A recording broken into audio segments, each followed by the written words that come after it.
Seja muito bem-vindo, muito bem-vinda ao programa, ao talk show Carreira e Suas Vozes, transmitido pelo programa da Madrugada Astral, pela Rádio Vibe Mundial e Astral TV, com reprise exclusiva para você que me segue nas minhas redes sociais, nas plataformas do YouTube, Spotify, Cláudia Cardillo Oficial.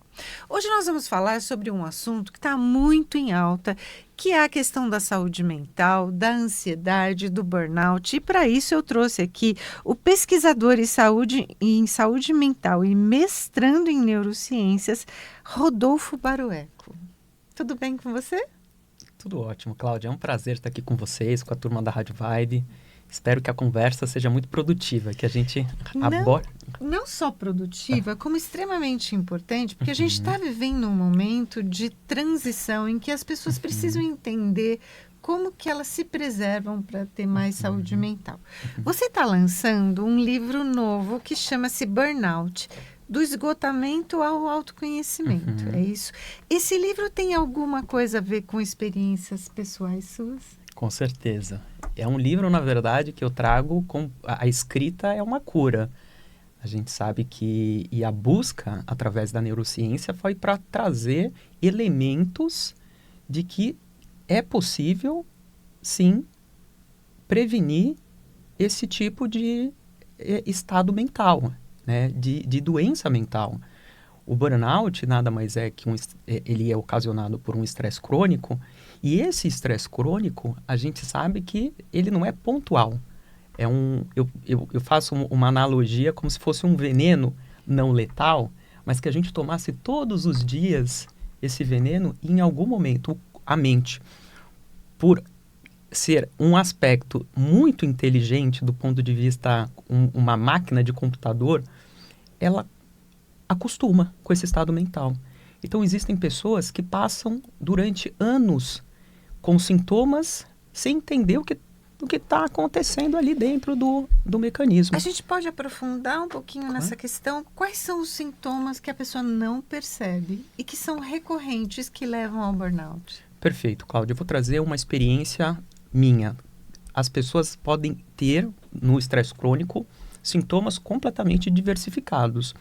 Então, por exemplo, no meu caso, foram os espaçamentos brancos. Então, só para dar um passo para trás, para dar mais cor aqui à resposta.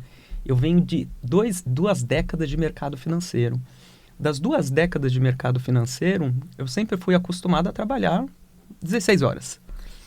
Então, meu Deus, que loucura isso. Que loucura. Trabalhava com 3 fusos, América, Europa, China. Então, eu dizia que o meu carro, minha cabeça, né, é como se eu tivesse sempre acostumado a andar a 200 por hora. E, de repente, a mente começou a dar sinais e começou a andar 60. Os sintomas vinham... Os sintomas para mim eram, por exemplo, entrar numa reunião e um branco do tipo, o que eu estou fazendo aqui? Tipo esquecimento total? Total.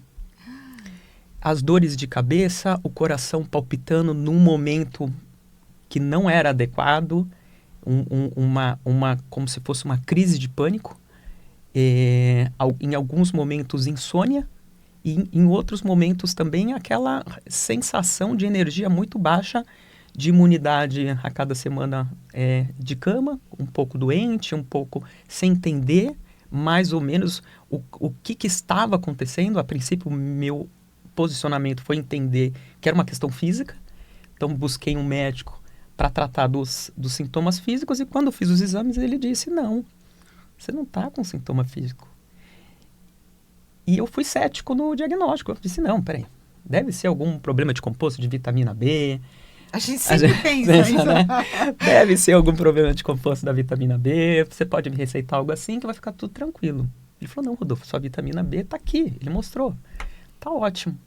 E foi aí que a gente começou a buscar, uma vez que não era físico, quais seriam outros elementos que poderiam ser. Então, quando eu trago como era meu dia a dia, do ponto de vista, claro, workaholic, ele dizia, olha, mesmo com exercício, porque eu sempre tive a disciplina do exercício, ele disse, mesmo com exercício, você está esticando uma corda que em algum momento essa corda vai estourar. E assim, Nossa, gente. E eu dizia a ele, não, eu ainda não acredito nisso. Então, E essa corda estourou? Essa corda estourou. Eu tive em uma reunião onde eu ia fazer uma grande apresentação e, de repente, eu me vi com branco e eu tentava sair daquilo, coração palpitando, eu tentava sair daquela situação através de improviso e, mesmo assim, eu consegui entregar, mas depois eu cheguei e disse, não, eu preciso entender realmente o que está acontecendo. Existe algo mais profundo acontecendo aqui comigo e eu não posso ser leviano de entender que isso aqui é trivial. Trivial é, às vezes, um sintoma ou outro que, né, que aparece, mas algo que já vem constantemente aparecendo e eu negligenciar isso, eu estou negligenciando minha própria saúde. Foi nesse momento que você despertou para uma migração de carreira? Foi nesse momento que eu entendi que eu tinha que buscar mais profundamente o autoconhecimento, que eu tinha que entender, e um aspecto importante desse livro, né, como é a minha migração, né, é mercado financeiro que entra, né, na busca da saúde mental agora, e eu percebi que poucas pessoas tinham essa coragem de falar disso, tinham essa clareza em buscar isso. Então, vou trazer um elemento, por exemplo, assim, uma conversa que eu tive com um colega advogado que me trouxe e disse o seguinte, falou, Rodolfo, depois que eu comecei a ler teu livro, eu percebi que eu tinha sintomas, olha só como cada sintoma de burnout é diferente, que eu não entendia. Ele trabalhava num grande escritório de advocacia aqui no estado de São Paulo, e ele disse que em determinados momentos, quando a corda dele esticava muito, ele ia ao banheiro, ele tinha uma crise de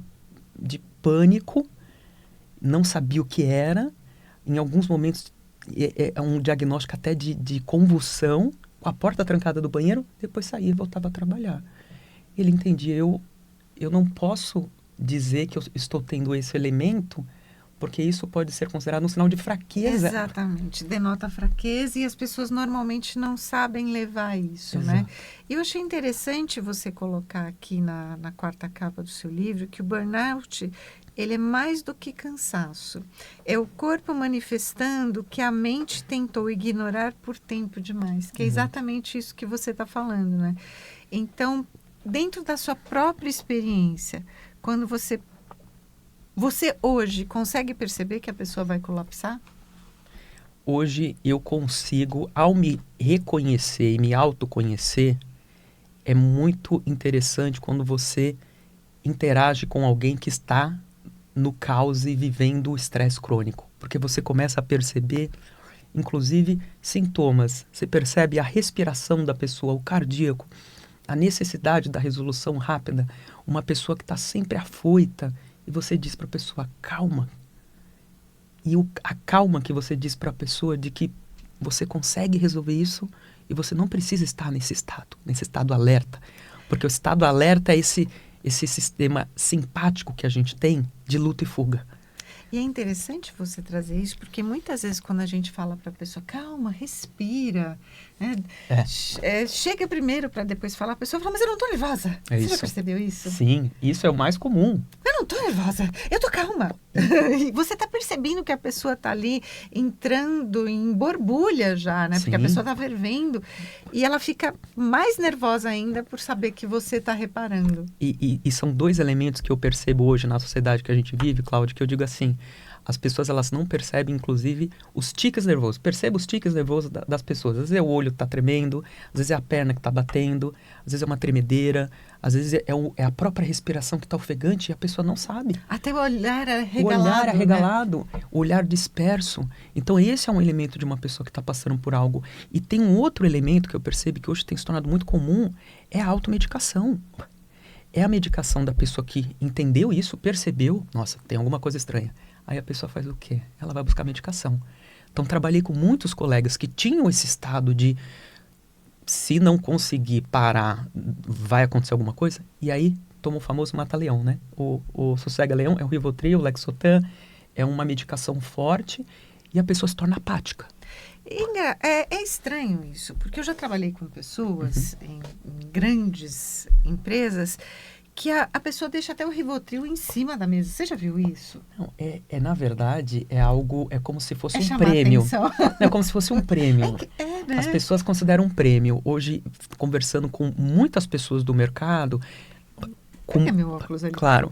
Conversando com muitas pessoas do mercado, eu percebi o seguinte, que no dia a dia, as pessoas elas precisavam da medicação para conseguir performar. Então, assim, como hoje nós estamos em uma sociedade que privilegia o estado alerta, então as pessoas estão muito dispersas. Então, o que elas buscam para conseguir performar no trabalho? A Ritalina ou o Venvance. Então, como a Ritalina ou o Venvance, eles vão trazer uma função química de, muitas vezes, aceleramento para lidar com aquilo, com aquele turbilhão de sentimentos que vão vir junto, a Ritalina, o Rivotril e o Lexotan, para conseguir acalmar aquele sentimento da euforia de que preciso entregar, preciso performar. As metas são cada vez mais agressivas. E para dormir, uma vez que o Rivotril e o Lexotan, eles, a princípio, eles induzem o sono, mas no longo prazo, esse efeito é antagônico, as pessoas vão precisar de algum outro medicamento para suprir a melatonina, que seja para suprir essa necessidade. Então, você veja, isso é um dia de trabalho, onde a pessoa precisou se afogar para conseguir dar conta do que ela precisava. É uma autossabotagem, né? Sim, a pessoa continua fazendo, continua numa situação que ela sabe que não é legal para ela. Que não é sustentável. Ela está adoecendo, não é sustentável. Ela também não tem coragem de mudar. Não. E ela continua naquela roda, né? A roda está sempre girando e ela está sempre correndo por baixo da roda, né? Porque ela está sendo atropelada, né? Exato. Mas eu te digo uma coisa, isso é o próprio corpo que gosta da zona de conforto. Porque se eu tiver que me desafiar a sair desse local, eu vou precisar de experiências novas, para uma neuroplasticidade nova, para mudar os mapas mentais do que eu estou acostumado. Até para que você também produza os hormônios da felicidade, né? Exato. Então, perceba, no estresse crônico, a gente deixa de produzir, inclusive, o hormônio do prazer. Quantos amigos eu conhecia que recebiam aquela promoção e que estavam assim, legal. Essa apatia que você falou... Anedônia, sim. Ela vem, então, em função também da falta do hormônio. Também, o estresse crônico, ele mexe com o nosso sistema dopaminérgico. Ele reduz aquele sentimento de prazer genuíno que a gente tem na conquista de algo, alguma coisa, que deveria ser algo, um prêmio, né? Você está sendo recompensado por um ambiente de performance e, de repente, você não sente nada com aquilo. Então, perceba, esse foi um dos elementos que eu trouxe ao longo da carreira, senti que em alguns momentos eu não tinha mais... que bom. Esse é um grande alerta, porque muitas vezes a gente trabalhando em time, a gente percebe que a pessoa não comemora a conquista. E você fala, você não está feliz? Tô. Não, mas espera aí, você conquistou o que a gente estava buscando, você chegou onde queria Perfeito. chegar e não consegue vibrar com isso, né? Exato. Então, o excesso de estresse, a falta de outros hormônios e essa confusão mental em que a pessoa se colocou também, né? E aí emocional também, né? Sim, e aí tem algo interessante, Cláudia, nisso tudo, porque as pessoas atribuem a isso, não, assim que é o mercado de trabalho. Que é o que a geração agora está questionando, a nova geração. Opa, peraí, como assim? Eu acho que a gente precisou passar por um estresse muito grande que foi a própria pandemia, para que a gente pudesse acordar que hoje nós somos seres humanos diferentes. Exato. E que nós precisamos fazer coisas diferentes. Perfeito. Né? A própria NR1, que está sendo ancorada aqui no Brasil e que vai ser implantada a partir de maio de 2026 nas empresas, ela já constrói pilares de autossustentabilidade para que as pessoas possam entender que trabalhar é bom, é necessário, mas pode ser melhor ainda se eu olhar para a saúde mental, né? Com certeza, Cláudia. Na verdade, uma pessoa com uma saúde mental em dia, ela performa, já existem estudos que performa melhor do que aquela pessoa que está no estresse crônico. A gente sabe hoje, por exemplo, que quando você incentiva os próprios funcionários a não serem robôs, porque a gente está numa era de AI hoje, onde eu quero a massa trabalhando, eu quero o resultado, mas eu deixo de conectar com aqueles que estão produzindo, com aqueles que estão exercendo as atividades. Você trouxe um elemento importante que foi o elemento, por exemplo, da pandemia. A pandemia conseguiu abrir formas novas de se olhar trabalho. Formas de trabalho, discutir a respeito de como a produção e a produtividade ocorriam, como que eu mensurava a performance, como que isso acontecia de modo mais claro do ponto de vista da empresa. Só que essa melhoria que a gente teve após pandemia, a gente basicamente é como se a gente pegasse toda a produção disso, o resultado disso, a gente jogasse no lixo e dissesse o seguinte: não, vamos voltar para o que era antes da pandemia, porque era assim que a gente conseguia realmente dobrar, triplicar do ponto de vista de resultado, assim que performance era. Essa nova geração não sabe o que quer, a geração que tem o controle, aquela geração. E aí é um ponto, né? Uma geração, muitas vezes, que não esteve próximo de terapia, não passou por uma terapia. E que tem dia que não tem problema, você vai ter que trabalhar, e é o que eu trago, né? Aquela geração do workaholic que dizia assim: não, frescura, imagina, dá para trabalhar 16, dá para trabalhar tal, e se tá cansado, pega um dia de folga que tá tudo certo, volta na segunda. E a gente já percebeu que não é por aí, né? Perfeito. Trabalhar desesperadamente dessa forma, uma hora o corpo vai dar indícios, né? Então, no seu livro, você propõe que o burnout ele não é apenas um problema de trabalho, Sim. mas um colapso sistêmico do corpo e da mente. Sim. Como é que a neurociência revela sobre essa desconexão entre corpo e mente? Perfeito. Quando nós temos uma claridade do ponto de vista de trabalho e a gente tem o diagnóstico de que esse trabalho ele é de modo excessivo do ponto de vista claro, a gente percebe que isso está muito longe dos ritmos que o próprio corpo está acostumado. Por exemplo, nós temos um ritmo de sono, um ritmo... A gente tem um ciclo circadiano, circadiano. Né? Que a gente precisa cumprir, né? Exato. Dormir 8 horas por noite. Exato. Então, você imagina, se você, no seu ritmo circadiano, você tem um ciclo de cortisol que é desperto pela manhã no teu corpo, onde você deveria estar mais produtivo, e ele vai se reduzindo até o horário do teu sono, você percebe que a tua produção ao longo do dia, de manhã cedo, você está no seu melhor momento, e ao longo do dia você chegaria num estado claro de repouso. Sem energia nenhuma, sem né? energia, e do ponto de vista até da produção de melatonina para ingressar num estado de sono, e sono qualitativo, porque o sono qualitativo é aquele onde existe um estado profundo de refazimento para que no dia seguinte você consiga, né, ter esse nível de produção. Você perceba que uma vez que estamos em uma qualificação e uma sociedade que bagunça isso tudo, como que a gente consegue se readequar do ponto de vista corpo e mente? Ou seja, você está trabalhando das 6 horas da manhã até às 9, 10 horas da noite. O teu cortisol já baixou, você chegou lá às 10 horas da noite cansado, exausto, e você não conseguiu, muitas vezes, ter alguma atividade de recuperação daquilo, né? Muitas vezes você faria um exercício para conseguir liberar aquela adrenalina, ou fazer uma meditação, ou seja, você está tão cansado que nem um exercício que seria factível para te auxiliar do ponto de vista da mente você consegue. Aí você entra naquele sono que não é qualitativo, você não recupera, e vem uma sensação no dia seguinte você está mais cansado do que no dia anterior, e mais cansado que no outro dia, e mais cansado. Então a neurociência ela vem mostrar para a gente o seguinte, que existe uma produção neuroquímica dentro do nosso sistema que é preciso ser respeitada. A gente não pode negar. Como que eu vou produzir os neurotransmissores possíveis se eu estou num estado alerta sempre e eu não permito que, por exemplo, a gente sabe que no estômago é onde a gente produz mais serotonina do ponto de vista do corpo. E tem muita gente que fala só mais um pouquinho, né? Vou esticar só mais um pouquinho, vou trabalhar, vou terminar hoje e amanhã eu não preciso fazer tudo isso, né? E é pior ainda, né? Porque se a pessoa fizesse a pausa, ela conseguiria. Eu quero entender, hoje você trabalha com neurociências, além do livro, o que é que mais você faz depois da sua migração de carreira? Eu ainda continuo prestando consultoria dentro da minha área. Fiz uma migração, hoje atuo através da neurociência, consigo aplicar algumas palestras, né, para pessoas que querem atuar melhorar do ponto de vista de saúde mental. estou lançando um curso também de... Que legal! Olha, eu já recebi o livro pela assessoria, gostei muito, claro que você vai autografar para mim, né?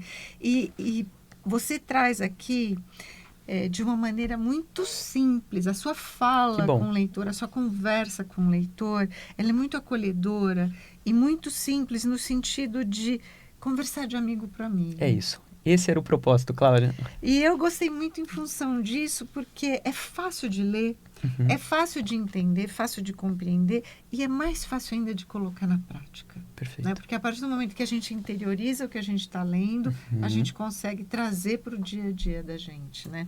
Então, para quem está nos ouvindo agora e quer te contratar para as palestras, para os seus cursos, além do livro, como é que a pessoa te encontra, Rodolfo? Ela pode me encontrar ali pelo Instagram, @barroeco, e ali a gente pode manter uma conversa, a gente pode estreitar do ponto de vista de novos negócios.